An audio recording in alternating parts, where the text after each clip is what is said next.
two more topics. First topic is the doctrine of harmonious construction and the second topic is residuary power. ठीक है, तो last class में हम लोगों ने जो टॉपिक देखा था that was basically the topic of कौन सा था? Pith and substance. So now it is clear to all of you that the meaning of pith and substance means you should be very much clear about certain points. Basically, once you are going to deal with doctrine of pith and substance, and the point is you will apply the formula of CCI. CCI means legislative competence है कि नहीं, legislation का content क्या है and the legislation का intent क्या है.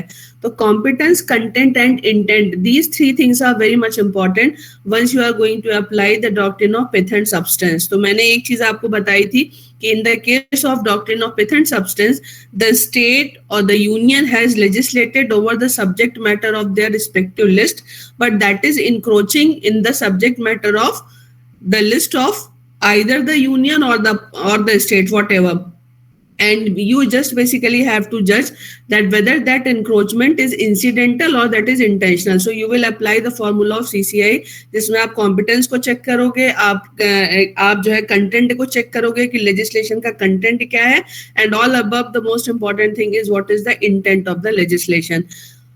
But once we are going to talk about the doctrine of harmonious construction, दोनों में difference ये होता है कि harmonious construction के case में both have legislated, means the union as well as the state, and there is a conflict between both the legislations.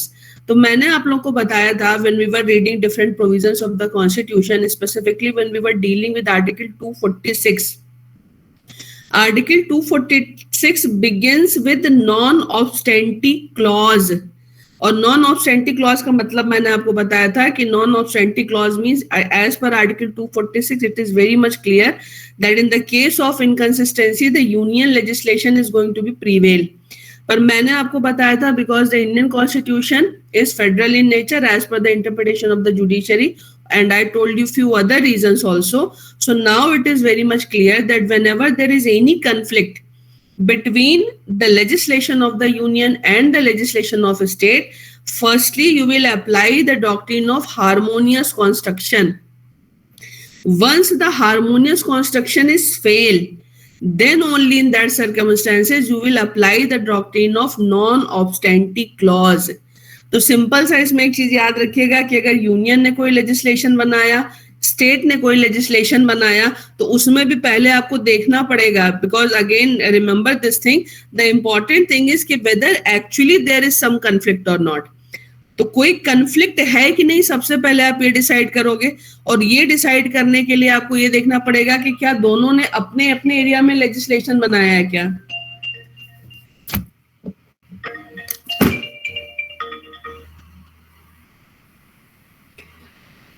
उसमें आपको ये देखना पड़ेगा कि क्या दोनों ने अपने अपने एरिया में लेजिस्लेशन बनाया है, एक दूसरे के एरिया में घुसे, means you can apply more than one doctrine simultaneously also. लेकिन एक चीज आप याद रखिएगा, the non-obstante clause shall be applicable only in that circumstances when the doctrine of harmonious construction gets failed. उसके बाद ही non-obstante clause आपका लगेगा. Now we will take up the first case of your syllabus which is important and which is given in the case of harmonious construction. The name of the case is Gujarat University versus Krishna Ranganath Mudholkar, AIR 1963 SC 703 का case है. Gujarat university versus Krishna Ranganath Mudholkar. इसको थोड़ा ध्यान से आप समझना. In India, language is something which is very much important, and I told you earlier also that in India the states have been reorganized on the basis of their language. तो अगर आप देखोगे तो जो भी स्टेट का नाम है वहां पे, से कर्नाटका में कन्नड़ बोली जाएगी तो तमिलनाडु में तमिल बोली जाएगी, केरला में मलयालम बोली जाएगी तो उड़ीसा में उड़िया बोली जाएगी, महाराष्ट्र में मराठी बोली जाएगी, गुजरात में गुजराती बोली जाएगी. तो यहाँ पे once you are going to talk about the reorganisation of the state in the post independent India, language was something which is very very important, and obviously the people are very much emotionally connected with their languages also. तो यहाँ पे इसीलिए आप देखोगे कि even within the constitution under article 30 rights have been given to the linguistic minorities also. तो linguistic minorities के case में अगर आपने एट्थ शेड्यूल देखा हुआ है तो वहां पे आपने देखा हुआ है कि 22 languages are mentioned there in the eighth schedule. 22 भाषाएं वहां पे दी हुई हैं। वो जो 22 भाषाएं वहां पे दी हुई हैं, दे बिलोंग टू वन और other state and 90% of the Indian population speaks either of this languages. कोई ना कोई 22 भाषाओं में कोई ना कोई उन भाषाओं को बोलता है। बट द 10% ऐसी पॉपुलेशन इस देश की है जो बाकी 1200-1400 भाषाएं हैं, 22 भाषाओं के अलावा बाकी भाषाएं वो लोग बोलते हैं। And sometimes the number of speaking of a particular language is very less. कुछ भाषाएं ऐसी जैसे कुछ 100 लोग बोलते हैं, कुछ 1000 लोग बोलते हैं, ऐसी भी यहाँ पे भाषाएं हैं। So, because this is the land where there is a lots of diversity regarding the language, in the constitution protection was given to the linguistic minorities, but unfortunately उसके बावजूद भी अभी तक on the record the government has accepted it कि लगभग 114 भाषाएं यहाँ से लुप्त हो चुकी हैं और बहुत सारी ऐसी भाषाएं जो लुप्त होने की कगार पे हैं। So one question is very frequently asked that what is the need of protecting different kind of languages? तो इसमें एक चीज आप याद रखिएगा, डिफरेंट काइंड ऑफ लैंग्वेज को इंडिया में प्रोटेक्ट करने की जरूरत इसलिए है because there are many text which are very ancient in nature and they are written in a particular language. So once if you nobody is there to understand that language, और वो गजब के कमाल के जो है लिटरेचर है, अगर उनको कोई पढ़ने और समझने वाला नहीं होगा then basically they are going to lose their utility. और इंडिया में ऐसे जो ग्रंथ हैं वो हजारों नहीं लाखों की संख्या में है। So that's why it is very much important to protect the languages. But what is the important fact of this case of Gujarat University versus Krishna Ranganath Mudholkar? इसमें एक बच्चा है, उसका नाम है श्री कृष्णा मधोलकर। श्री कृष्णा मधोलकर ने क्या किया, उसने 10वीं का एग्जाम पास किया मराठी लैंग्वेज में, 10वीं पास करा मराठी लैंग्वेज में, और फिर इन 11th he has taken admission in St. Xavier College which is affiliated from Gujarat University. Saint Xavier college में एडमिशन लिया है जो कि एफिलिएटेड है गुजरात यूनिवर्सिटी से। महाराष्ट्र बोर्ड में अगर आप देखेंगे वहां पे 10th के बाद कॉलेज शुरू हो जाता है। फर्स्ट ईयर में remember in 10th his language was Marathi, the medium of instruction as well as medium of writing answers. जैसे आप लोग देखते हो ना, when you go and read the prospectus of Delhi University, then that there it is clearly mentioned that the medium of instruction would be English. But if you want, you can write answer in Hindi also. So similarly, remember when he has passed his 10th, his medium of instruction was Marathi. यानी मराठी में पढ़ा भी है, मराठी में उसने exam भी दिया है. But when he has taken his admission in St. Xavier College, which is affiliated by Gujarat University, he has changed his medium of instruction and medium of giving examination also. Now they both are English. 11th में कोई दिक्कत नहीं हुई. जब 12th में गया, by that time there was some change in the Gujarat University Act. And as per the amendment in the Gujarat University Act, Gujarat University ने क्या किया, उनकी जो Senate या Academic Council होती है, they issued a notification and that notification is equally applicable over this St. Xavier College. इसमें इन्होंने क्या कर दिया, इसमें इन्होंने बोला कि they are trying to protect and promote the regional language. तो रीजनल लैंग्वेज को प्रमोट करने के लिए इन्होंने क्या बोल दिया कि now the medium of instruction will be given in English only to those students who have done their previous courses. मतलब जिन्होंने 10वीं जो है वो अंग्रेजी में पास करी है, उन्हीं लोगों को अब इंग्लिश में पढ़ने दिया जाएगा।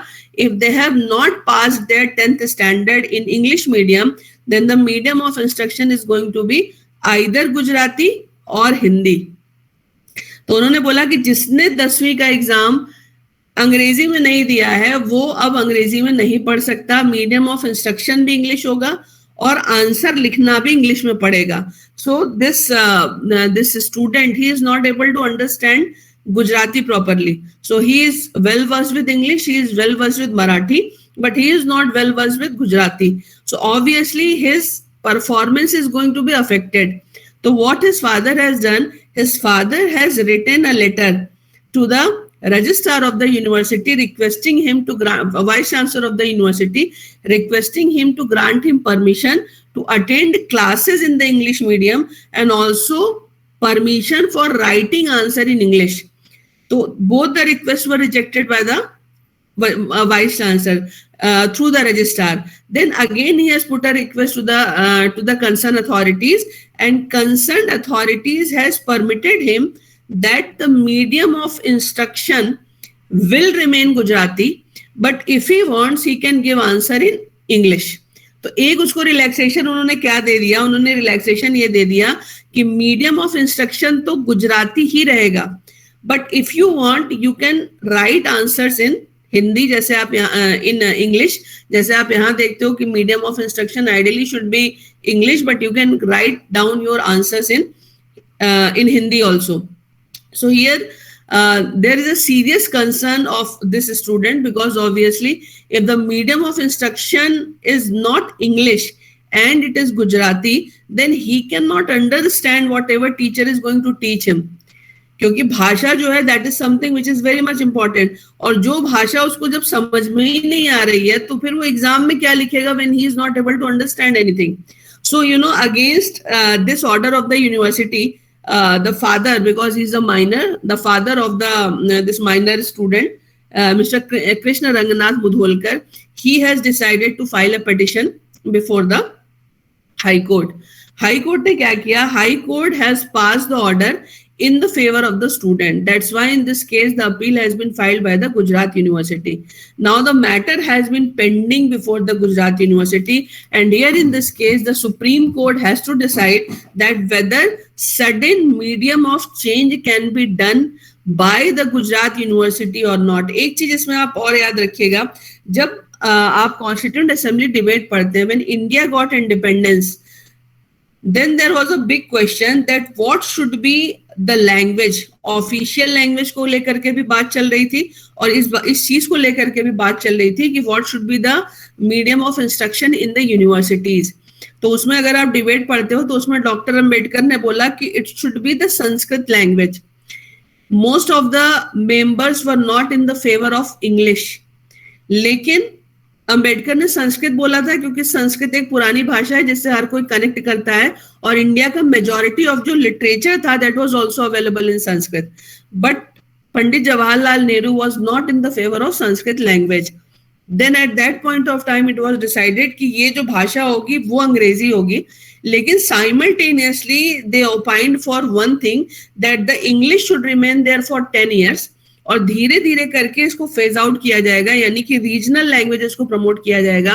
Reason I told you, because remember ये पूरी दुनिया में ट्राइड एंड टेस्टेड है कि जिस भाषा में आप सोच नहीं सकते वो भाषा आपको नहीं बोलनी चाहिए, और अगर आप उसमें बोलते हैं तो उस भाषा में बोलने के कारण आपके दिमाग के आईक्यू पे असर पड़ता है. इसीलिए it is very clearly it can be checked कैसे की जा सकती है? चेक ऐसे की जा सकती है कि the 5 most powerful countries of the world, none of them adopted the language of any other country. Russian जो है वो रशिया में रशियन बोली जाती है, जर्मनी में जर्मन बोली जाती है, और उसके साथ साथ आपने देखा होगा अमेरिका में इंग्लिश बोलेंगे, फ्रांस में फ्रेंच बोलेंगे, जापान में जापानीज बोलेंगे. कोई भी ऐसी डेवलप्ड कंट्री नहीं थी जिसने की किसी और देश की भाषा को अडॉप्ट किया हो. लेकिन इंडिया में हिंदी को राजभाषा नहीं, हिंदी राजकीय भाषा बनाई गई, ऑफिशियल लैंग्वेज बनाई गई, लेकिन मेजर जो आपका काम होता है उसके लिए अंग्रेजी को चुना गया. इसी कारण अगर आप देखोगे तो since the independence of India, India has never contributed very significantly in any field. जितना पहले का contribution है उतना बाद में contribute नहीं कर पाया. उसके कारण ये है कि majority of the population is not well conversant with the language which is used in the universities and the colleges. बच्चा जिस भाषा को घर में बोलता है उस भाषा को ना वो स्कूल में बोलता है ना कॉलेज में बोलता है, इसलिए इसका असर जो है आपकी इंटेलिजेंस पे भी कहीं ना कहीं पड़ता है. And you also feel very much hesitant because firstly you think, then you convert and then you speak. So that's why it was decided that phase out कर देना चाहिए by the passes of time, but we all know that still the same thing is going on. तो हिंदी और English की बात की गई थी. अब जाकर के अगर आप देखोगे तो there are some changes in national education policy where they are talking about 3 language formula, और अब एक नई चीज आई है कि कोई भी ऑफिशियल डॉक्यूमेंट होगा तो इंग्लिश और हिंदी दोनों में उसको लिखा जाता है. But remember at that point of time this was the opinion of the central government that by the passes of time the local languages should be protected, should be promoted in the universities and colleges. उनको promote किया जाना चाहिए. But यहाँ पे important question क्या है? Important question ये है the right of the student who cannot understand Gujarati. So the college and the university is going to impose Gujarati upon him through a legislation, through an order of the university. So basically that legislation which has been made by the state of the Gujarat, through which, according to which the Gujarat University Act has been amended, that is constitutionally valid or not. तो इसको देखने के लिए यहाँ पे supreme court ने क्या किया है? Supreme court has discussed different kind of entries. ये जो आपका केस है पूरा का पूरा एंट्रीज पे चलता है. So you are bound to read certain entries to understand that what basically they want to how basically they have decided the issue. तो इसमें एक अगर आप देखोगे एंट्रीज में पढ़ देती हूँ क्योंकि उसको बिना पढ़े आपको समझ में नहीं आएगा. एक तो इसमें है power to legislate in respect to primary and secondary education is exclusively vested in the states. और ये हमें पता है कि स्टेट जो होता है आपका एंट्री नंबर 11 लिस्ट 2 है. स्टेट के पास पावर होती है कि प्राइमरी और सेकेंडरी एजुकेशन में वो जो है इस चीज को डिसाइड करे कि किस तरीके की भाषा का इस्तेमाल होना चाहिए, ये वो डिसाइड कर सकता है. और इसीलिए आपने देखा होगा कि आपके जो अलग अलग स्टेट्स होते हैं वहां पे रीजनल भाषाएं जो है बच्चों को पढ़ाई जाती हैं. तो power to in respect of primary and secondary education is exclusively vested. So it is not only about the language, but it is also about the syllabus which they are going to teach in the schools.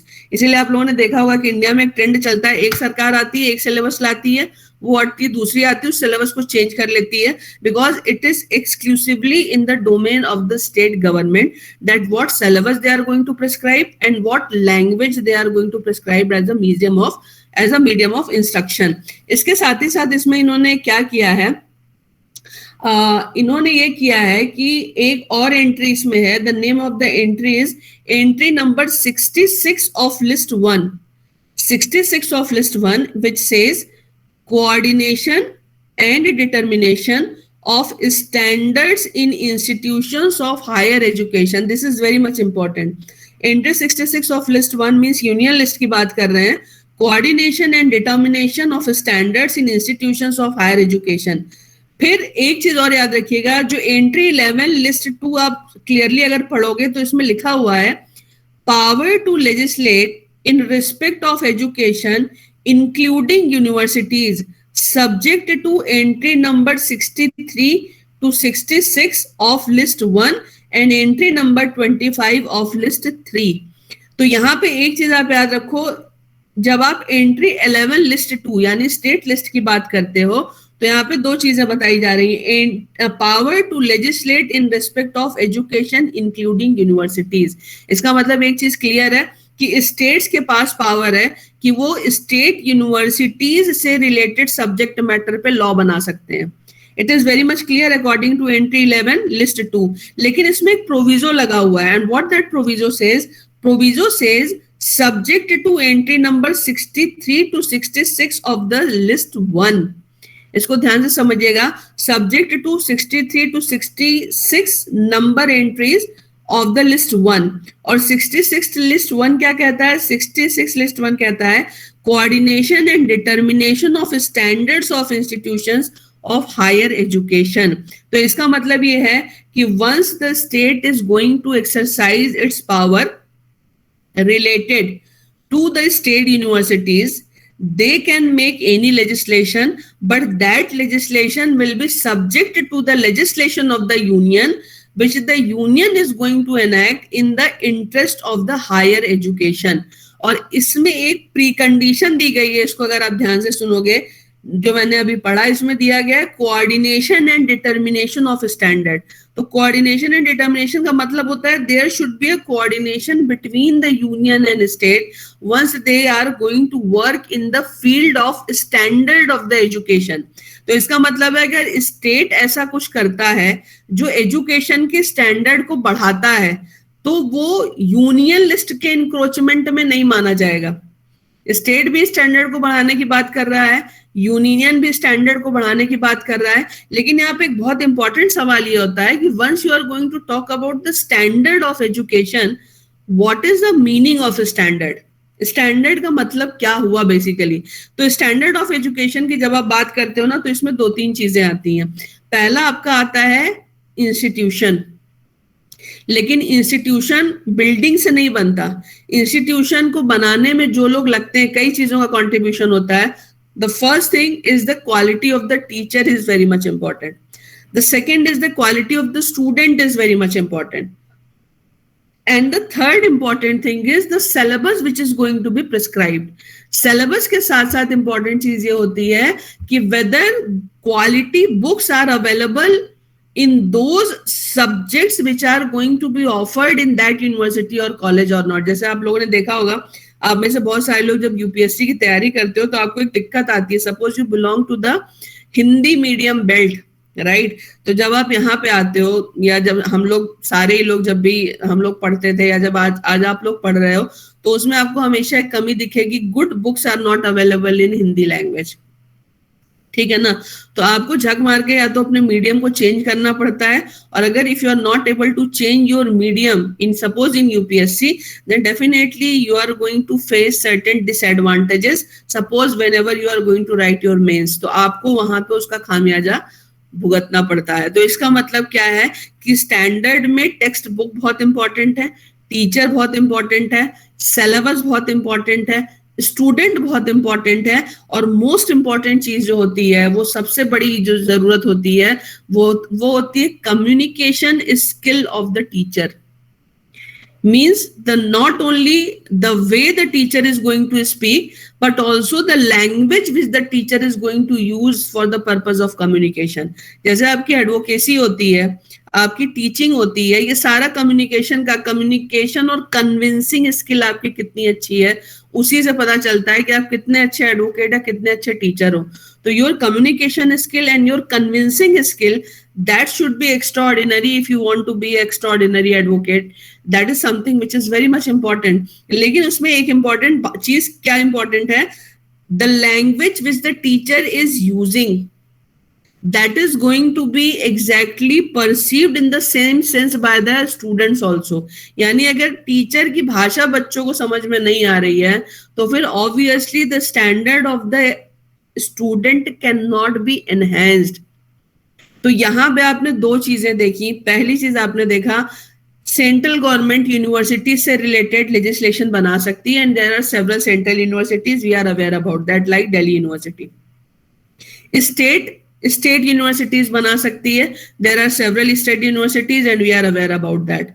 दूसरी चीज इसमें इन्होंने बोली कि दोनों के case में standard में एक कोऑर्डिनेशन होगा। कोऑर्डिनेशन क्या होगा? पावर स्टेट को भी दी गई है under entry 11, and power union को भी दी गई है अंडर एंट्री नंबर 66, लेकिन स्टेट की जो पावर है वो दी गई है subject to the entries of the union list which are given from entry number 63 to 66। तो यहाँ पे सुप्रीम कोर्ट ने क्या बोला? सुप्रीम कोर्ट ने यहाँ पे ये बोला है कि the state is exercising their power and they declared कि हम गुजराती को लैंग्वेज बना रहे हैं या Hindi will be the medium of the instruction and the medium of answering the questions in the examination. तो गुजराती और हिंदी को आप प्रमोट कर रहे हो, ये बात तो ठीक है, but the important thing is what about the future of those students who are not well conversant in Gujarati and in Hindi language? अगर वो उसमें कंफर्टेबल नहीं है, और कंफर्टेबल इसलिए नहीं है क्योंकि जिस बैकग्राउंड से वो आ रहे हैं उनको वो भाषाएं पढ़ाई नहीं गई हैं। So suddenly if you are going to impose certain languages on them, then in that circumstances can you say that you are able to maintain the standard of the education? Because here in this case, due to the policy of the state of Gujarat, the students who are not able to understand Gujarati and Hindi and whose original medium was not English, ऐसा नहीं कि आप English दे भी नहीं रहे, आप English दे रहे हैं, लेकिन आप इंग्लिश किसको दे रहे हैं? जिसने 10th इंग्लिश में किया। जिसने 10th इंग्लिश में नहीं किया उसको कह रहे हो या तो गुजराती पढ़ो या हिंदी पढ़ो, और बच्चा उसमें कंफर्टेबल नहीं है क्योंकि आपने बोला कि मीडियम ऑफ इंस्ट्रक्शन तो हम यही रखेंगे, तुम आंसर चाहे किसी भी भाषा में दे दो, बट अगर उसको इंस्ट्रक्शन ही नहीं समझ में आ रहा है तो आंसर कैसे लिखेगा वो? और अगर इंस्ट्रक्शन उसको समझ में नहीं आ रहा है, then it is very much clear that you are going to compromise with the standard of the education, because in these regional languages even good books are not available. So whatever the state of Gujarat has been done through this Gujarat University Act, they are basically going to compromise with the standard of the higher education. They are going to compromise, और because they are compromising, तो compromise कर रहे हैं, इसके लिए वो entry 6 list 1 में जाकर के एनक्रोच कर रहे हैं। एनक्रोच क्यों कर रहे हैं? अगर कुछ ऐसा करते जिससे स्टैंडर्ड बढ़ता तो हार्मोनियस कंस्ट्रक्शन करके इसको सेटल किया जा सकता था कि whatever state has done that is perfectly valid, but here the important issue is whatever states are going to do that is basically not in the interest of the standard of the higher education, because in rest of the universities of the country the medium of instruction is still English. सिर्फ आप अपने यहाँ लागू कर रहे हो, जबकि centre का जो अभी पैटर्न चल रहा है, क्योंकि लॉ कोई बना नहीं है जहां पे सेंटर ने बोला हो, जैसे मैंने आपको बताया कि 10 साल में फेज आउट करेंगे इंग्लिश को और रीजनल लैंग्वेजेस को प्रमोट करेंगे, that was only an opinion. वहां पे कोई लेजिस्लेशन नहीं है। सेंट्रल यूनिवर्सिटीज में और देश के बाकी हिस्सों में जितनी भी यूनिवर्सिटीज हैं, still in the higher education the medium of instruction is English. So you are the only university where you are going to change the thing which is not in the interest of the standard of the higher education, and that is also adversely affecting the interest of the students. तो यहाँ पे जो legislation है और जो prevailing practices हैं, they are in clash with each other, and harmoniously they cannot be construed so that they both could simultaneously coexist. So because the decision and the action of the state of Gujarat is against the standard of the higher education, so this order of the Gujarat University is constitutionally invalid. ये ultra vires है और ये invalid है, ये unconstitutional है. So on the basis of all these things ultimately the supreme court has decided कि ये जो सर्कुलर ये लेकर के आए थे, ये सर्कुलर जो है वो कॉन्स्टिट्यूशनली वैलिड नहीं है. So that is the case of Gujarat university versus Krishna Ranganath Mudholkar. तो इसमें बस एक चीज आप याद रखना which is very much important, और वो ये है कि इसमें आपको कन्फ्लिक्ट को देखना है, और कन्फ्लिक्ट में दो चीजों को आप याद रखोगे. एंट्री 66 को याद रखोगे जिसमें coordination and determination of standard की बात हो रही है, और एंट्री 11 लिस्ट 2 को याद रखोगे जिसमें कि power to legislate in respect of education including university subject to entry 63 to 66 की बात हो रही है. तो स्टेट और यूनियन को कोऑर्डिनेशन में करना चाहिए, लेकिन स्टेट अगर कुछ ऐसा कर रहा है कि ओवरऑल स्टैंडर्ड को एडवर्सली अफेक्ट कर रहा है और वहां पे उस कन्फ्लिक्ट को रिकंसाइल नहीं किया जा सकता, तो स्टेट का जो भी ऑर्डर होगा या जो भी लेजिस्लेशन होगा वो अनकॉन्स्टिट्यूशनल माना जाएगा. So that was the case of Gujarat University versus Krishna Ranganath Mudholkar. So I hope you understood what I told you. If there is any question, then you may ask. या फिर मुझे पहले खत्म कर लेना तो तब फिर पूछो. That is your choice. हाँ, समझ में आ गया? मैम वो जो स्टेट लिस्ट में आप 11 कह रहे थे, एंट्री 11, वो तो ऑलरेडी रिमूव हो चुकी है 42nd अमेंडमेंट. क्या कह रहे हैं मैम? जो एंट्री 11 आप कह रहे हो स्टेट लिस्ट में, सेकंड लिस्ट में, वो तो ऑलरेडी रिमूव हो चुकी है और उसको कॉन्करेंट में डाला जा चुका है. हाँ, वो रिमूव हो चुकी है क्योंकि उसके बाद बहुत सारी एंट्रीज को कॉन्करेंट लिस्ट में डाला गया. बट ये केस अभी भी आपके सिलेबस में रखा हुआ है. उसको रखने का पर्पज सिर्फ एक है कि आप समझ सको कि हार्मोनियस कंस्ट्रक्शन कैसे किया जाता है. That is the sole purpose. वो उसके बाद बहुत सारे चेंजेस हो चुके हैं और एंट्री इधर से उधर जा चुकी है काफी सारी. एकदम सही बोल रहे हो मैम. बस एक चीज पूछ रही थी, then we have when we write the answer then we have to explain the entry 11 of state. इतना तो करना पड़ेगा जितना मैंने बेयर मिनिमम बताया है कि एंट्री 11 में क्या लिखा हुआ था उस समय. अब तो चेंज हो गया, कॉन्करेंट लिस्ट में बहुत सारी चीजें आ गई हैं, लेकिन इतना तो लिखना पड़ेगा क्योंकि जब तक वो नहीं बताओगे तब तक हार्मोनियस कंस्ट्रक्शन को कैसे बताओगे ना, कन्फ्लिक्ट कैसे दिखाओगे.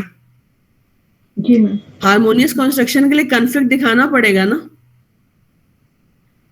और कन्फ्लिक्ट तब तक आप नहीं दिखा सकते जब तक आप एंट्रीज को मेंशन नहीं करोगे. जब आप एंट्रीज को मेंशन करके कन्फ्लिक्ट दिखाओगे तभी तो आप हार्मोनियस कंस्ट्रक्शन लगाओगे, राइट? हाँ जी मैम। ठीक है, आगे बढ़ूं? इसमें सारे केसेस पुराने इन्होंने दिए हुए हैं और चेंज अभी तक हुए नहीं है.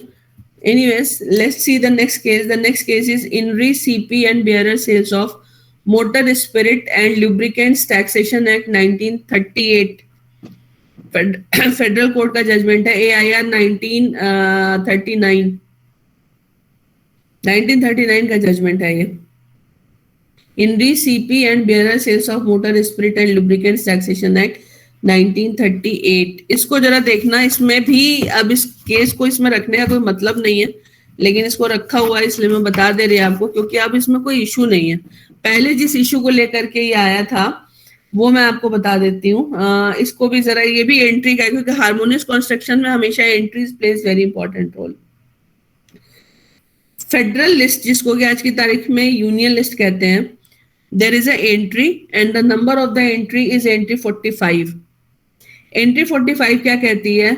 Duties of excise on tobacco and other goods manufactured in India. आपको मालूम है कि एक्साइज का मतलब होता है उत्पाद शुल्क. उत्पाद शुल्क का मतलब होता है जो किसी चीज की मैन्युफैक्चरिंग या प्रोडक्शन पे लगता है. तो इसमें एंट्री 45 के according this is into the domain of the federal government. आज की तारीख में यूनियन गवर्नमेंट के कंट्रोल में है. आज भी जो है एक्साइज ड्यूटी सेंट्रल गवर्नमेंट लगाती है to impose the duty of excise. ठीक. फिर जो आपकी प्रोविंशियल लिस्ट है, जिसको आज की तारीख में स्टेट लिस्ट कहते हैं, उसकी एंट्री नंबर 48 कहती है taxes on sales of goods and on advertisement. It means they are talking about sales tax.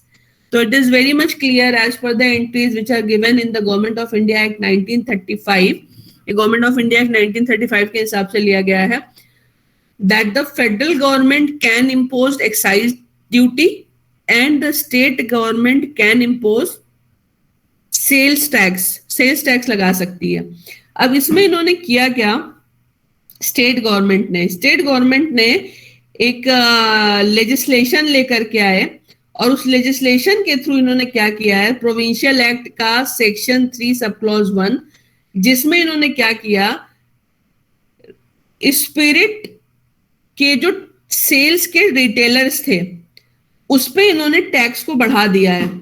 इसमें अगर आप देखोगे जो रिटेल के डीलर होंगे ना, उनके ऊपर उन्होंने टैक्स बढ़ा दिया है, सेल्स टैक्स को बढ़ा दिया. जैसे आप देखोगे पहले मैन्युफैक्चरर के कोई चीज प्रोड्यूस करता है या प्रोडक्शन जब किया जाता है, मैन्युफैक्चरर ने कोई चीज बनाई, उसके बाद वहां से वो होलसेलर के पास आती है, फिर रिटेलर के पास आती है और फिर वो कंज्यूमर के पास जाती है. मतलब जो कंज्यूम करता है उसको कंज्यूमर कहते हैं.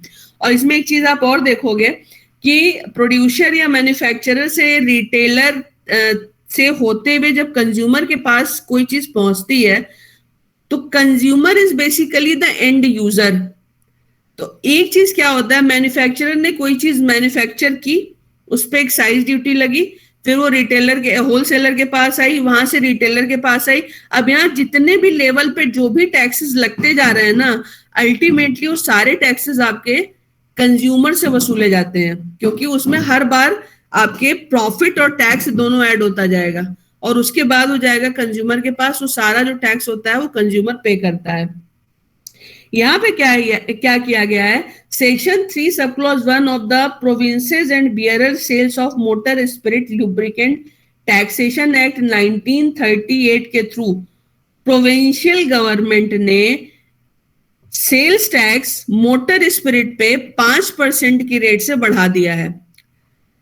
तो सेल्स टैक्स बढ़ाया किसने? स्टेट गवर्नमेंट ने. किस पे बढ़ाया है? मोटर स्पिरिट पे बढ़ाया है. और यहाँ पे मेन ऑब्जेक्शन जो इस केस में है फेडरल गवर्नमेंट का, वो ये है कि सेल्स टैक्स जो है वो ल्यूब्रिकेंट्स पे ये नहीं लगा सकते हैं, क्योंकि जहां पे टैक्स लगा रहे हैं एक्चुअल में वो हमारे डोमेन में आ रहा है. तो हमारे डोमेन में आ रहा है कि इसका मतलब क्या है? इसका मतलब आप ये समझ लेना कि यहाँ पे जो मेन इश्यू है, क्योंकि बहुत लंबा चौड़ा केस है, मैं आपको साफ साफ बता दूं कि इसमें क्या प्रॉब्लम है. इसमें मेन जो कंफ्यूजन है ना, वो एक्साइज ड्यूटी के इंटरप्रिटेशन को लेकर के है कि what is the meaning of excise duty, ये कब लगती है और कहां से कहां तक के लगती है. और उसका रीजन ये है in the different part of the country, especially if you are going to take the example of United Kingdom, so there the term excise duty has been defined differently. वहां पे इसको अलग तरीके से डिफाइन किया गया है, और इसमें अगर आप देखोगे तो पैरा तो इसमें दिया नहीं है, खैर आपकी इतना काम का भी नहीं है. वहां पे यूके में जब एक्साइज ड्यूटी लगाते हैं ना, तो प्रोड्यूसर से लेकर के कंज्यूमर तक किसी भी लेवल पे वो एक्साइज ड्यूटी लगाते हैं. यहाँ पे इंडिया में क्या कह रहे हैं, इंडिया में ये कहा जा रहा है, इशू ये उठाया जा रहा है कि प्रोड्यूसर मैन्युफैक्चरर के ऊपर जो टैक्स लगेगा ना, सिर्फ वो टैक्स जो है एक्साइज की कैटेगरी में आएगा. कंज्यूमर से जो टैक्स वसूला जाएगा वो सेल्स टैक्स की कैटेगरी में आएगा. यानी जहां रिटेलर प्रोडक्ट को बेच रहा है कंज्यूमर को, at that point of time the tax which is impose that is known as the sales tax. तो यहाँ पे कंफ्लिक्ट किस चीज को लेकर के, कंफ्लिक्ट इस चीज को लेकर के है कि जो टैक्स का रेट प्रोविंशियल गवर्नमेंट ने बढ़ाया है, उस टैक्स के रेट को बढ़ाने का लेजिस्लेटिव कॉम्पिटेंस उसमें है या उसमें नहीं है. So what is the important point here? The important point here is once you are going to check the entries, duties of excise definitely can be imposed by the federal government, and it is equally clear that the provincial government can impose taxes on the sales of the goods. यहाँ पे issue main ये है कि federal government ये कह रही है कि मैन्युफैक्चरिंग से लेकर के कंज्यूमर तक पहुंचने तक किसी भी लेवल पे हम जो है जो टैक्स लगाते हैं वो एक्साइज की कैटेगरी में आता है.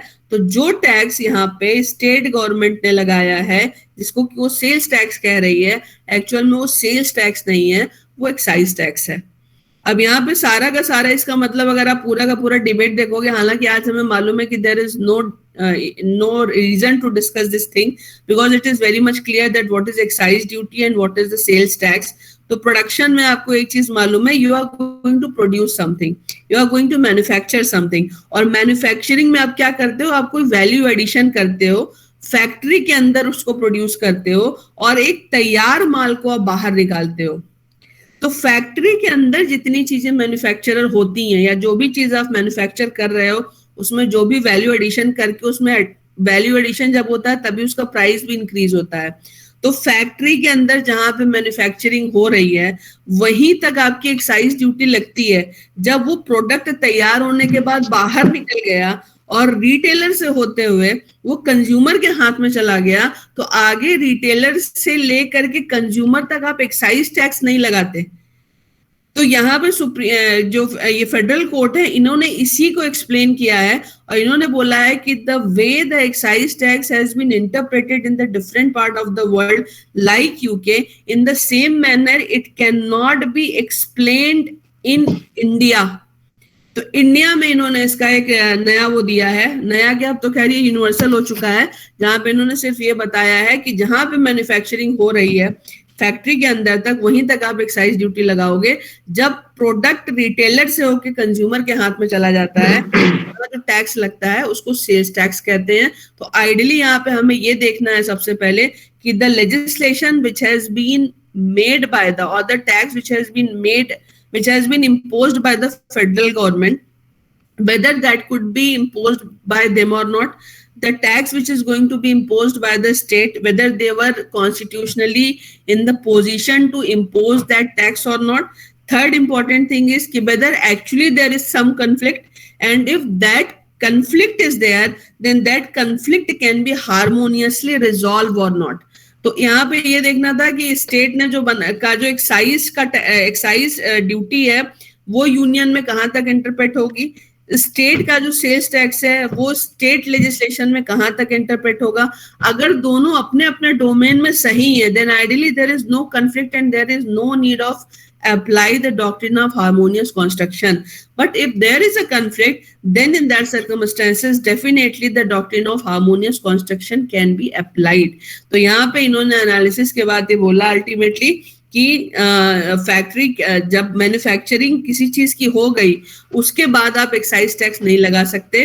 तो एक्साइज टैक्स जहां पे यूनियन ने लगाया है, और सेल्स टैक्स जहां पे कंज्यूमर पे स्टेट लगा रहा है. बेसिकली वो दो अलग अलग डोमेन है और उन दोनों में कोई भी कंफ्लिक्ट नहीं है. And because there is no conflict, so there is no need of harmonious construction also, because both the taxes are very much valid within their own domain, and actually there is no conflict. तो state ने जो 5% liquor पे tax लगाया हुआ है sales tax का, वो constitutionally valid है. And because the state has legislative competence, so ideally there is no conflict, there is no need to apply the doctrine of harmonious construction, and both the legislations are perfectly valid. So that was the Partha. आप अपना वो बंद कराऊंगा, अपना mic बंद करो आप. चलो मैंने कर दिया. ये बात समझ में आई कि नहीं आई आप लोग के?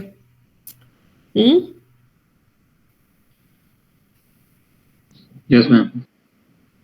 देखो इसमें इन्होंने एक पैरा लिखा है जो कि क्लियर करता है, और मुझे तो लगता है कि इसमें कोई कंफ्यूजन भी नहीं. The only kind of excise duty which were known in India by that name were duties collected from manufacturers और producers and usually payable on the issue of the excisable articles from the place of manufacture or production. This also may not be conclusive in itself, but it seems a not unreasonable interference that Parliament intended the expression duties of exercise in the. इसको आगे देख लेना, but basically इन्होंने जहाँ पे conclude किया है वो मैंने आपको बता दिया. The court observed that the word excise as defined in Oxford Dictionary means a duty charged on charged on goods either in the process of their manufacturing or before their sale for home consumers. The word before their sale do not necessarily refer to retail sale, but might be equally a reference to a sale by producer to wholesaler or distributor to the consumer. Ultimately, it is very much clear that the tax which was imposed by the state that lies in the category of the sales tax. इसीलिए दोनों के बीच में कोई conflict नहीं है, और चूंकि दोनों के बीच में कोई conflict नहीं है, so there is no need to use the doctrine of harmonious construction. तो ये जो दोनों cases आपने देखे हैं, they are basically just to clarify that what is the meaning of doctrine of harmonious construction and in what circumstances these doctrines can be applied. ठीक है, तो ये था आपका ये दोनों केस आपके हो गए. तो अगर इसमें कोई सवाल नहीं हो आपका, तो मैं एक टॉपिक और खत्म करूंगी, उसके बाद इसको छोड़ेंगे हम, और वो है आपका डॉक्ट्रिन ऑफ रेजिडरी पावर. तो अगर आप लोग का कोई कंफ्यूजन नहीं है तो फिर मैं आगे बढ़ूं, और कुछ पूछना है तो बताओ.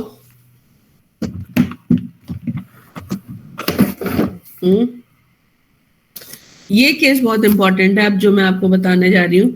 हार्मोनियस कॉन्स्ट्रक्शन तो आपको समझ में आ गया. सबसे पहले हार्मोनियस कॉन्स्ट्रक्शन में आपको देखना है कि एक्चुअल में कन्फ्लिक्ट है कि नहीं है.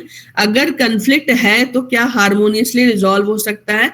नहीं हो सकता. Then in that circumstances you will apply the non obstante clause. And non obstante clause का मतलब no because the conflict can not be reconciled, so the legislation of the union is going to be prevailed. So that is the meaning of doctrine of harmonious construction. Now let's come to the next case which is very much important, and that is, इस पे normally एक question आता है, इसको ध्यान से समझिएगा.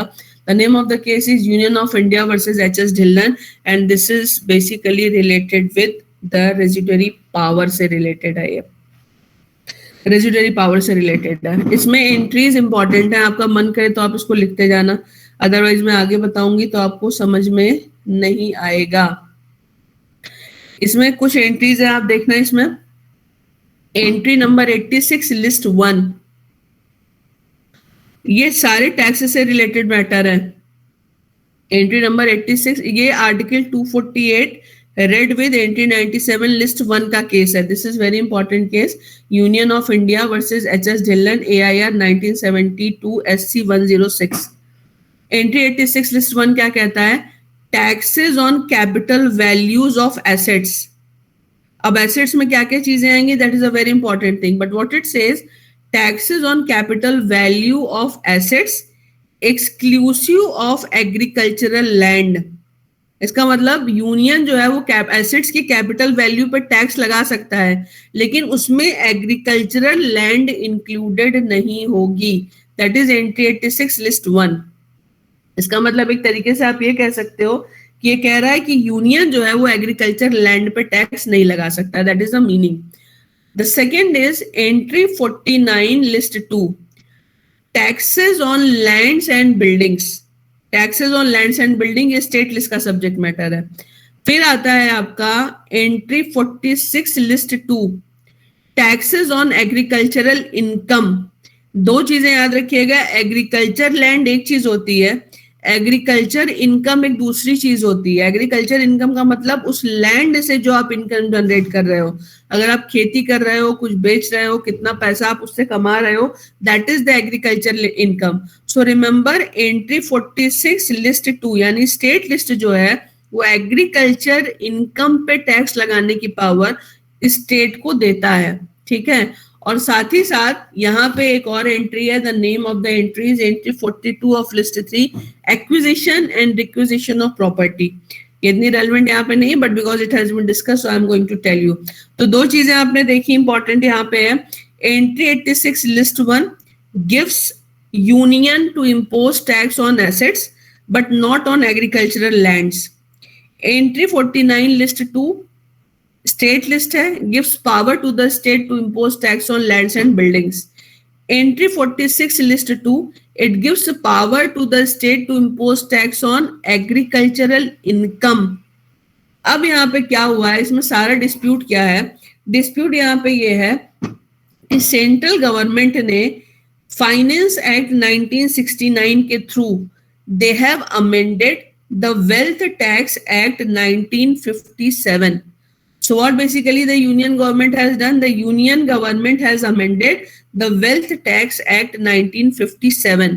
Amendment करके इन्होंने क्या किया, अमेंडमेंट करके इन्होंने ये कर दिया कि जब आपका वेल्थ टैक्स में वेल्थ को या टोटल एसेट को काउंट किया जाएगा तो उसमें the value of the agricultural land would be added. इसको ध्यान से समझिएगा. क्या चेंज इन्होंने किया कि when the government will assess your wealth, then in that circumstances the value of the agricultural land will be added in your wealth in the form of asset. यानी पहले जो है एग्रीकल्चरल लैंड वेल्थ टैक्स लगाते समय assets का हिस्सा नहीं थी. अब इन्होंने क्या कर दिया कि वेल्थ को एसेस करते समय आपकी वैल्यू ऑफ एग्रीकल्चरल लैंड को भी ऐड किया जाएगा. तो इसका मतलब सरकार ने एक नया काम किया, उन्होंने सेंट्रल गवर्नमेंट ने ये किया कि हम एग्रीकल्चरल लैंड की वैल्यू पे टैक्स लगाएंगे. Right, this is something which is new. लेकिन यहाँ पे प्रॉब्लम क्या है, प्रॉब्लम यहाँ पे ये है कि ऑब्जेक्शन ये है कि यूनियन जो है वो ये टैक्स नहीं लगा सकता. और क्यों नहीं लगा सकता, क्योंकि मैंने अभी आपको बताया एंट्री 86 लिस्ट 1 विच clearly exclude agricultural land.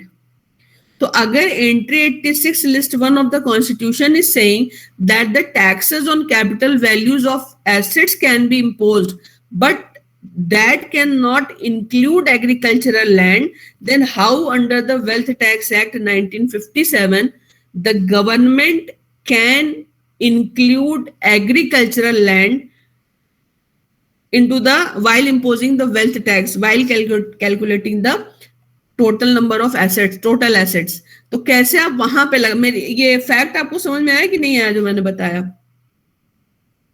Yes, ma'am. Yes, ma'am. Clear. No, ma'am. है ना, फैक्ट समझ में आ गया ना. इसमें देखिए, इसमें यूनियन ने, मैंने आपको बताया एंट्री 86 लिस्ट 1 ये कहता है कि यूनियन गवर्नमेंट जो है वो एग्रीकल्चरल लैंड पे टैक्स नहीं लगा सकती. ठीक है, यूनियन गवर्नमेंट ने वेल्थ टैक्स पास किया, वेल्थ टैक्स एक्ट को अमेंड किया और अमेंड करके क्या कर दिया, अमेंड करके इन्होंने ये कर दिया कि जब हम टोटल वेल्थ की वैल्यू निकालेंगे तो एग्रीकल्चरल लैंड की वैल्यू आपके एसेट्स में काउंट की जाएगी. तो इसका मतलब पहले जिस एग्रीकल्चरल लैंड पे आप टैक्स नहीं देते थे, अब उस एग्रीकल्चरल लैंड की वैल्यू पे आपको टैक्स देना पड़ेगा. लेकिन यहाँ पे मिस्टर एच.एस. जिल्डन का मेन ऑब्जेक्शन क्या है? हिज मेन ऑब्जेक्शन इज कि जब एंट्री 86 लिस्ट 1 ने यूनियन की पावर से एग्रीकल्चरल लैंड को टैक्स लगाने से एग्जेम्प्ट कर दिया, then how they can include the same thing by amending the Wealth Tax Act 1957. अगर वहां excluded है तो यहाँ पे include नहीं हो सकती. अब वहां पे अगर एक्सक्लूडेड है तो यहाँ इंक्लूड नहीं हो सकती. इसको लेके इन्होंने 3-4 आर्ग्यूमेंट दिए. पहला इन्होंने बोला कि this tax is not mentioned expressly in any of the entries of the 7th schedule. कहीं पे मेंशन नहीं है और साथ ही साथ एंट्री 86 लिस्ट 1 में क्लियरली एक्सक्लूडेड है. तो इसका मतलब ये हुआ कि एग्रीकल्चरल लैंड की वैल्यू पे टैक्स लग ही नहीं सकता. और लग इसलिए नहीं सकता क्योंकि यहाँ पे एंट्री 86 लिस्ट 1 में एक्सक्लूडेड है. दूसरा इनका आर्ग्यूमेंट ये है कि अगर मान लो लगेगा भी तो इसको यूनियन नहीं लगा सकता, इसको फिर जो है वो स्टेट लगाएगा. और स्टेट कहाँ पे लगाएगा? स्टेट या तो लगाएगा एंट्री 49 लिस्ट 2 में, जहां पे taxes on lands and buildings की बात हो रही है, वहां पे टैक्सेस ऑन लैंड्स में एग्रीकल्चरल लैंड भी इंक्लूडेड होगी. और या फिर लगाएगा एंट्री 46 लिस्ट 2 में, जहां पे टैक्सेस ऑफ एग्रीकल्चरल इनकम में टैक्सेस ऑन एग्रीकल्चरल लैंड भी इंक्लूडेड होगा. So what is the main contention in this particular cases? The main contention is taxes on the agricultural land cannot be imposed by the union government because it is expressly excluded. Government का क्या argument है? Government का ये argument है कि according to article 248, और हम लोग इसको पहले पढ़ भी चुके हैं, the union is authorized to impose any tax which is not mentioned in any of the 3 list of the 7 schedule. ये मैंने आप लोग को बताया था आर्टिकल 248 जब हम लोग पढ़ रहे थे कि पार्लियामेंट के पास कोई नया टैक्स लगाने की पावर है, and that is the residuary power of the union under article 248. तो वो ये कह रहे हैं कि हमारे पास तो पावर है, हम 248 की पावर का इस्तेमाल कर रहे हैं. Read with entry 97 list 1. Entry 97 list 1 क्या कहती है? Any other matter not enumerated in list 2 or list 3 including any tax not mentioned in either of those list. तो सरकार का क्या कहना है कि हम article 248 read with entry 97 list 1 का यूज करके ये टैक्स लगा रहे हैं. लेकिन मिस्टर ढिल्लन का क्या कहना है? मिस्टर ढिल्लन का ये कहना है कि एंट्री 1 से लेके एंट्री 96 तक if anything has been completely excluded then that cannot be included in entry number 97. अगर 1 to 96 से कोई चीज एक्सक्लूड है तो एंट्री नंबर 97 में वो इंक्लूड नहीं की जा सकती है. तो यहाँ पे आप लोग को फैक्ट समझ में आया जो मैंने बोला? हाँ, यस मैम. Yes, ma'am. आ गया मैम फैक्ट तो समझ.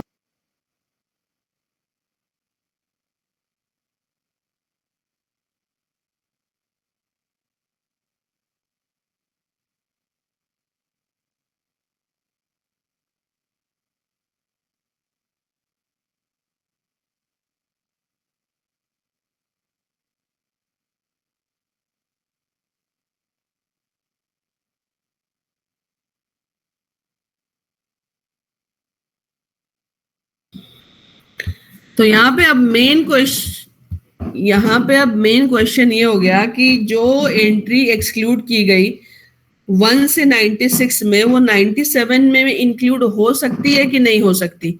और दूसरी इंपॉर्टेंट चीज ये है कि कोई टैक्स अगर क्लियरली एग्जेम्प्ट कर दिया गया कि this thing can not be taxed, then in that circumstances whether that particular thing can be added within the purview of the tax or not. और तीसरी इसमें इंपॉर्टेंट चीज ये है कि जब कॉन्स्टिट्यूएंट असेंबली में इन एंट्रीज को डिस्कस किया गया था तो क्या कॉन्स्टिट्यूएंट असेंबली को इस चीज का अंदाजा था कि नहीं कि एग्रीकल्चर लैंड पे भी टैक्स लग सकता है? बिकॉज रिमेंबर, एक चीज आप याद रखिएगा कि when ever any issue arises ना, कि कॉन्स्टिट्यूएंट असेंबली का इंटेंशन क्या था, क्यों उन्होंने इस चीज को रखा था. क्योंकि आप लोगों ने देखा होगा कि कई बार, अब तो नहीं होता, पुराने के केसेस आप जितने भी जजमेंट देखोगे उसमें many times they also discuss the constituent assembly debate and what is the purpose. The purpose is just to identify the intention of the constituent assembly.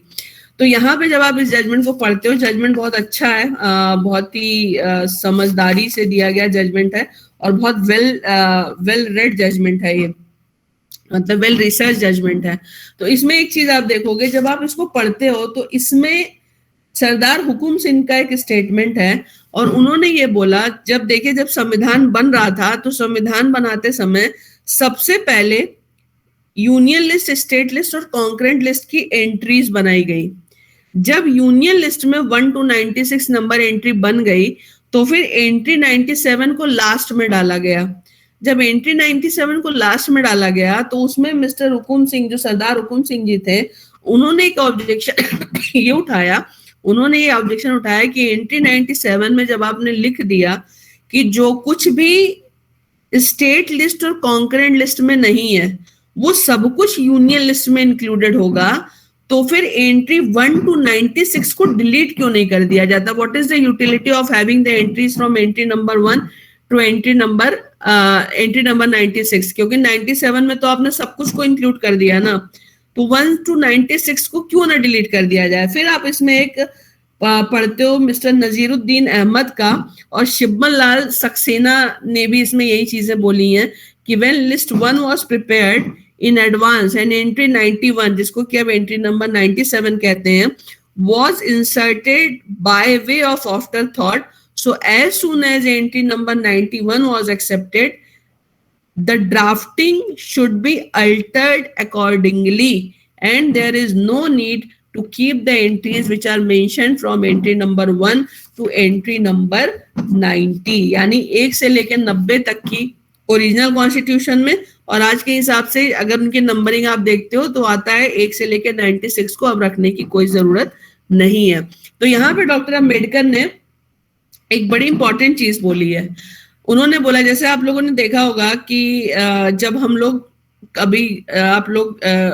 जब ट्रेवल करते हैं ट्रेन में, तो ट्रेन में आप देखो, स्पेशली अगर स्लीपर क्लास में आप देखोगे, तो स्लीपर क्लास में इंपॉर्टेंट चीज क्या होती है? नॉर्मली जो स्लीपर क्लास होती है वो एक सीट पे 3 लोग बैठ सकते हैं दोनों तरफ, ठीक है। अब उसमें क्या होता है कि आप देखते हो कि इंडिया में लोग एडजस्ट होते जाते हैं, अब तो काफी ठीक हो गई चीजें, नहीं एक सीट पे 10-10 लोग बैठते थे। फिर मान लीजिए उसमें कोई 4 या 5 लोग, कुछ लोग जबरदस्ती बैठे, तो आपको कैसे पता चलेगा कि ये सीट जो है ये सिर्फ 3 लोगों के लिए है, इसमें चौथा व्यक्ति नहीं बैठ सकता, क्योंकि ये जो सीट अलॉटेड है वो बेसिकली 3 लोगों को अलॉटेड है। उसके लिए आप देखते हो कि रेलवे ना सीट की नंबरिंग करती है, और नंबरिंग से ये पता चलता है कि 3 एक तरफ, 3 एक तरफ, और तीनों के बैठने की जगह जो है नीचे दी होती है। अगर वो नंबरिंग ना हो तो आप कैसे प्रूव करोगे कि वो 3 लोगों के बैठने के लिए कि 30 लोगों के बैठने के लिए है? And if somebody wants to sit there, then definitely you cannot stop them. So when the question was asked to Dr. Ambedkar that when you have already added entry number 97, which is saying that whatever is not mentioned in the state list as well as in the concurrent list, that will be covered under entry 97 read with article 248, then why you are not going to delete the entries which are given from entry number 1 to entry number 96? आप उनको delete क्यों नहीं कर देते? इस पे उनका जवाब था कि इसको डिलीट करना ठीक नहीं है। अगर हम इसको डिलीट कर देंगे, then the states can take over liberty and over leverage also. वैसे ही लिवरेज, जैसे कि कोई व्यक्ति आकर के आपकी रिजर्व सीट पे बैठ जाए और लेटने लगे, और आप बोलो तुम यहाँ लेट नहीं सकते, तो बोले कहाँ लिखा हुआ है? यहाँ पे इंडिया में तो बहुत होती है चीजें, तो कहाँ लिखा हुआ है इंपॉर्टेंट क्यों होता है? Why the things are written? The things are written just to establish a clarity. Clarity को एस्टेब्लिश करने के लिए ही चीजों को लिखा जाता है। तो यहाँ पे डॉक्टर अम्बेडकर ने बोला कि many states and particularly the Indian states in the beginning of the powers of the Constituent Assembly, they were particularly wanted to know what are the legislative powers of the center. They wanted to know categorically and particularly. They were not going to be satisfied by saying that center will have only legislative power, just to allay the fears of the provinces and the fears of the Indian state.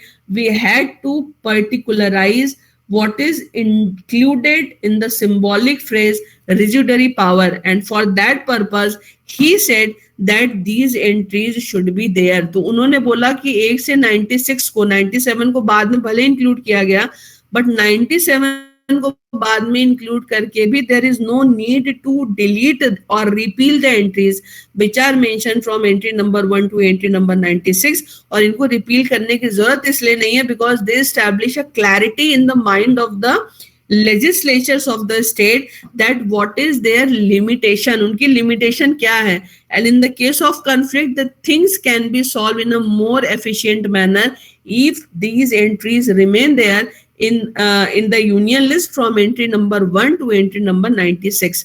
तो इसीलिए जो है 97 को बाद में add करने के बावजूद भी 1 से 96 को डिलीट नहीं किया गया. यहाँ पे एक इंपॉर्टेंट चीज टीटी कृष्णाचारी का है, जहाँ पे इस चीज को कि क्या एग्रीकल्चरल लैंड पे टैक्स लगाया जा सकता है, इस चीज को डिस्कस किया गया है. तो यहाँ पे एक चीज आप याद रखिएगा, because you know when the Britishers left India, India was basically not a industrialized country. वो एक एग्रीकल्चरल कंट्री थी, एंड एग्रीकल्चरल कंट्री में भी the agriculture was not a very profitable business. So at that point of time, if you are going to impose taxes on the agricultural land, then definitely you are going to raise the misery of the farmers also. And that was the reason it was specifically excluded from the purview of the taxation. From the purview of the taxation of the state, from the purview of the taxation of the union also. और इसीलिए जो है mister Krishnamachari ने इसमें बोला है कि अभी एग्रीकल्चरल लैंड को टैक्स के परव्यू से एग्जेम्प्ट कर देना चाहिए. In the future, if necessary arises, then in that circumstances it may be considered. तो ये नहीं था कि जो कॉन्स्टिट्यूएंट असेंबली कॉन्स्टिट्यूशन बना रही थी, they were not aware about any such tax. It was properly discussed and it was deliberately omitted by the constituent assembly because they decided that this is not the right time to impose tax on the agricultural land, and that was the reason that they have excluded it, and they left it for the future governments to decide that whether they wanted to impose tax on the agricultural land or not. तो यहाँ पे clear ये चीज discuss की गई है कि 1 to 96 को डॉक्टर अम्बेडकर ने बोला कि 1 to 96 को रिपील नहीं करेंगे 97 के आने के बावजूद भी, जबकि 97 ये कहता है कि जो भी, इसको ध्यान से समझिएगा, कि जो भी स्टेट लिस्ट और कॉन्करेंट लिस्ट में कवर्ड नहीं है वो जो है यूनियन लिस्ट में कवर होगा. तो इसका मतलब है कि 97 में they are not going to talk about entry number 1 to entry number 96 of the union list. What they are saying, whatever is not covered in the concurrent list and the state list, जो state list और concurrent list में नहीं है वो सब कुछ union list में cover होगा. एंट्री 97 में ये चीज साफ साफ लिखी गई, और उसमें ये नहीं लिखा गया कि 1 to 96 एंट्री का क्या स्टेटस होगा. इसका मतलब 97 में जो 1 to 96 में मेंशन्ड है वो भी कवर है, जो 1 to 96 में एक्सक्लूडेड है वो भी कवर है, और जो 1 to 96 में इंक्लूडेड नहीं है और कहीं भी नहीं दिया हुआ है वो भी कवर है. So ultimately, on the basis of the interpretation, because I read what entry 97 says, and I am again going to repeat it, any other matter not enumerated in list 2 or list 3, including any tax not mentioned in either of those lists. तो इसमें एक चीज आप याद रखिएगा, entry 97 सिर्फ 2 list की बात कर रही है, कॉन्करेंट लिस्ट और स्टेट लिस्ट की बात कर रही है. That is completely silent over the subject matters which are mentioned from entry number 1 to entry number 96. तो यहाँ पे ये क्लियर है कि 97 के हिसाब से जो 1 to 96 में दिया है वो भी 97 में है, जो नहीं दिया है वो भी 97 में है, और जो एक्सक्लूडेड है वो भी 97 में है. So ultimately on the basis of the interpretation of all these things, it is very much clear that once you are going to compare entry number 97 with the entries which are mentioned from entry number 1 to 96, remember entry number 97 is the primary entry and entry number 1 to entry number 96 is the secondary entry. तो इससे कोई फर्क नहीं पड़ता कि 1 to 96 में कोई subject matter दिया है या नहीं दिया. You just need to check that whether a particular subject matter is mentioned in the state list and concurrent list or not. If it is not mentioned there, then 100% Parliament is authorized to make legislation over that subject matter, irrespective of the fact that whether that subject matter matter is mentioned anywhere from entry number 1 to entry number 96 or not. तो कोई फर्क नहीं पड़ता कि 196 में दिया है कि नहीं दिया. With best of their abilities they have put all the subject matter, but हम ये भी presume नहीं कर सकते कि उन्होंने सारे subject matter को रख दिया होगा या future में किसी नए subject matter की जरूरत नहीं पड़ेगी. And that was the reason that when they prepared all the 3 lists, then they realized that there should be one more entry which should be broad enough to include any subject which is not covered anywhere else.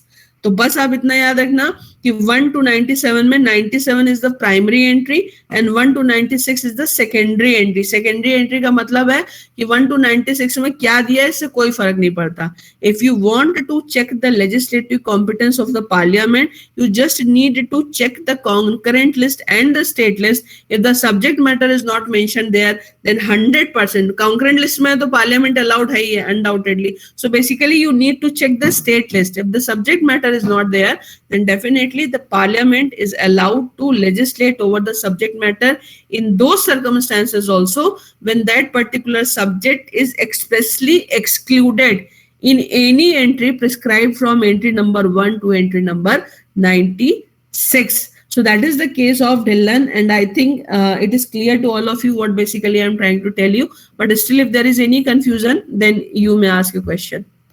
मेरी बात समझ में आई ना आप लोगों के? ये बहुत इंपॉर्टेंट सवाल है, इंपॉर्टेंट टॉपिक है ये HS Dhillon का.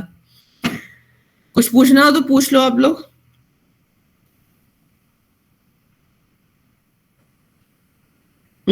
समझ में आया नहीं आया मेरी बात? तो मैम जो ये आपने बताया कि 1 to 96 हटा देना चाहिए, ये सब तो आर्गुमेंट्स थे ना सुप्रीम कोर्ट का. सुप्रीम कोर्ट के क्या आर्गुमेंट्स थे? Constitutional debates. हाँ, ये आर्ग्यूमेंट्स थे कॉन्स्टिट्यूशनल डिबेट में. मैंने नाम बताया ना, उन लोगों ने बोला जब 97 डाल दिया तो इसको हटा दो. तो डॉक्टर अम्बेडकर ने बोला नहीं, इसको हटाना ठीक नहीं है, क्योंकि स्टेट्स को भी एक क्लैरिटी होनी चाहिए कि उनके लेजिस्लेशन की लिमिट क्या है. इसलिए हम 1 to 96 को डिलीट नहीं कर रहे हैं. लेकिन 97 की जो उन्होंने ड्राफ्टिंग करी वो इस तरीके से कर दी कि 1 to 96 में कुछ दिया हो या ना दिया हो उससे कोई फर्क नहीं पड़ता. आप सिर्फ ये चेक करोगे कि कोई सब्जेक्ट मैटर स्टेट लिस्ट में है कि नहीं है.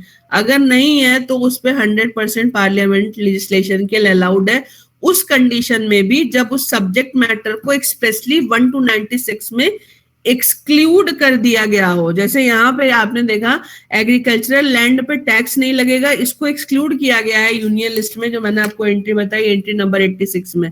But then to here in this case the supreme court has said कि no, the tax can be imposed. Entry 97 read with article 248 ये पावर देता है आपको. तो अगर जो है वहां पे एक्सक्लूडेड है तो भी आप टैक्स लगा सकते हो.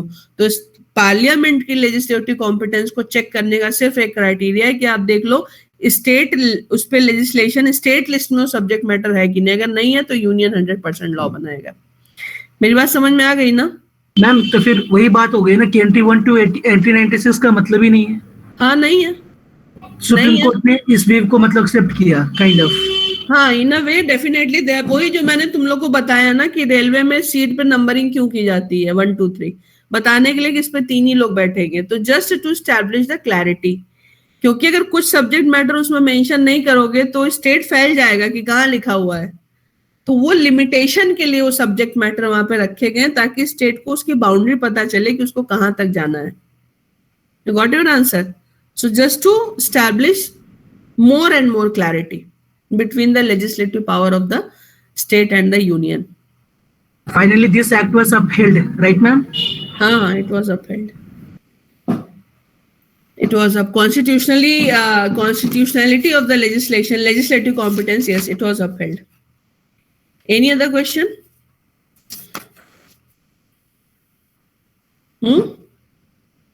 बात समझ में आ गई ना आप लोगों को? एक और चीज है, जो हम लोग पिथ एंड सब्सटेंस वाला देख रहे थे, हमारे पास 3 केस है मैम. तीनों के केस में उसके फेवर में आया कि पिथ एंड सब्सटेंस है इस एक्ट का और इसको डिसमिस नहीं करेंगे. कोई ऐसा भी केस है मैम, एग्जांपल दे सकते हैं जिसमें कोर्ट ने कहा कि इसका पिथ एंड सब्सटेंस इंक्रोच कर रहा है यूनियन की प्लेनरी पावर पे और हम इसको डिसमिस कर सकते हैं? वो तो यार देखना पड़ेगा, अभी ऐसे तो नहीं बता पाएंगे. जहां पे लेजिस्लेटिव कॉम्पिटेंस नहीं, वो सारे के सारे केस जहां पे अल्ट्रा वायरस होते हैं ना, जहां भी स्टेट लेजिस्लेशन, वो सब पिथ एंड सब्सटेंस से लगते हैं, इसको याद रखना। अब कोई और भी केस जानते हो, मुझे तो अभी ऐसे ध्यान नहीं आ रहा, कोई और भी केस जानते हो ना, तो सब वो पिथ एंड सब्सटेंस है जहां तुमने लेजिस्लेटिव कॉम्पिटेंस को चैलेंज किया और कहा गया कि अल्ट्रा वायरस है, beyond the legislative competence of the state है, ये मान के चलो कि पिथ एंड सब्सटेंस से अल्ट्रा वायरस हो रहा है वो। Got it ma'am, thank you. ठीक है ना, उसको लगा सकते हो, उसमें कोई भी दिक्कत नहीं है लगाने में। ठीक है, और कोई? अगर नहीं है ना तो कल हम लोग आपका डॉक्ट्रिन ऑफ रिपग्नेंसी एंड टेरिटोरियल, जो ये क्या बोलते हैं, डॉक्ट्रिन ऑफ टेरिटोरियल नेक्सस, ये दोनों कल कवर करेंगे। ठीक है, कल ऑफलाइन है मैम? कल ऑफलाइन है? ऑनलाइन क्लास है ऑफलाइन? ऑनलाइन कल और ऑनलाइन लेंगे, मंडे से लेंगे। हाँ श्रेया बताओ। Shreya Jaiswal, you want to ask something?